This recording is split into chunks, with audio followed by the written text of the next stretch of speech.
Bharatiya Janata party और Bharatiya Janata party समर्थित 3 के 3 सांसद राज्यसभा को आज जाइछन्ति।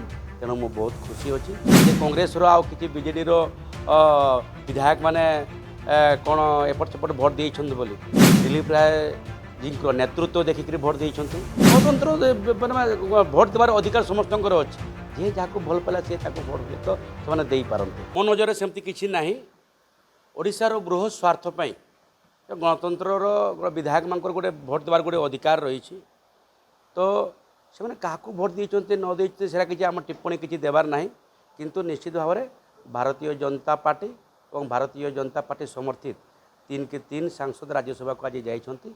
तेणु मु बहुत खुशी अच्छी से भितरे जो माने जो कथा बाहर आज आलोचना चर्चार विषय पाल्टी जे कांग्रेस आउ कि बीजेडी विधायक माने कौन एपट सेपट भोट देइछन्ति बोली जो माने भी देइछन्ति से माने हुए तो दिलीप राय जी नेतृत्व देखिक भोट देइछन्ति।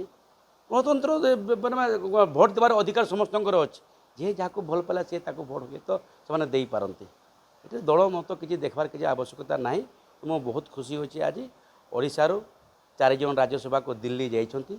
से मध्यरु भारतीय जनता पार्टी को जी ओडिशा प्रदेश रे सरकार को जी आनी माननीय राज्य सभापति मनमोहन सामल जी से जाइछन्ति। सुजीत कुमार जी जाइछन्ति राज्यसभा को एवं तांकर 2 जनकर नेतृत्व दिल्ली दरबार बहुत भल अच्छी एवं दिलीप राय जो जाइछन्ति समस्त समर्थन रे मु बहुत खुशी अच्छी जो मैंने समर्थन देइछन्ति से विशेष भाव में मो तरफ बहुत बहुत धन्यवाद।